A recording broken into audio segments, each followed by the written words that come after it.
Guys, ito na yung pinakabonggang packaging na nakita ko for an eyelash curler. And look at that! Ang syala! Kapag binuksan nyo siya, guys, ito yung itsura niya sa loob. Ayan, nagamit ko na kasing curler, binalik ko lang dyan. Tapos may dalawa siya dyang extra.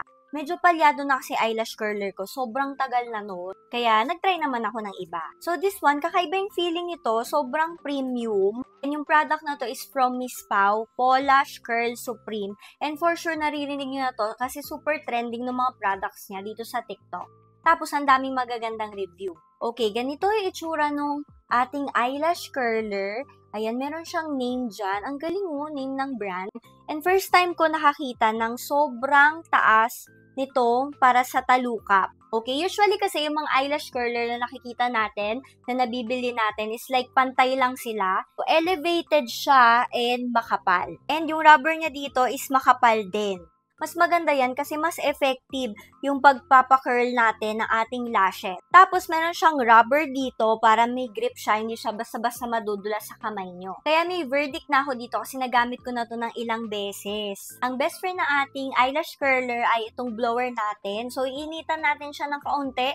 Hindi naman yung talaga mapapaso yung talukap natin, ano. Basta yung enough lang na heat para mainitan itong ating pilikmata para medyo mataas siyang ganun or magstay siya hanggang mamaya. And natutuwa ako dito kasi sobrang fit niya dito sa aking eye shape.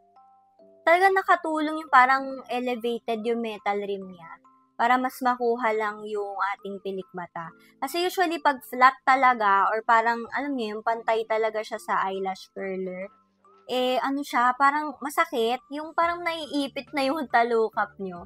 So yan, hindi tayo nahihirapan at hindi tayo nasasaktan. Super sakto lang talaga siya sa eye shape ko. Galing. So, ayan siya. O, diba? O, instant nakatayo na. Minsan nga parang ayaw ko na lang lagyan ng mascara kasi okay na siya. Gusto ko na siya ng ganyan. Wala akong pain na na-feel, walang ipit feeling. Ganyan naman siya pag nilagyan natin ng mascara. At napansin nyo ba, wala naputol sa eyelashes ko. Ayun kasi yung biggest fear ko din kapag nag-eyelash curler, di ba? Parang pag naipit mo siya, yung eyelash mo, tapos pag tanggal mo nung eyelash curler, biglang may mapupunit na mga pilikmata, di ba? Ang sakit nun. Pero dito so far, wala pa akong nararanasan na ganun. From this side na hair, dito manipis yung hair ko. Pero nakukuha pa rin ng ating eyelash curler. Pati dito sa kabilang side, walang naiiwan. Grabe, hindi ka nito iiwanan. See? Okay, ayan siya oh. Pantay na pantay. Lahat nakuha niya. Na-harvest niya lahat. So, after nyong gamitin, lilinisin nyo yung metal rim ha. Kasi baka may mga residue, mga oil, mga foundation na dumikit dyan.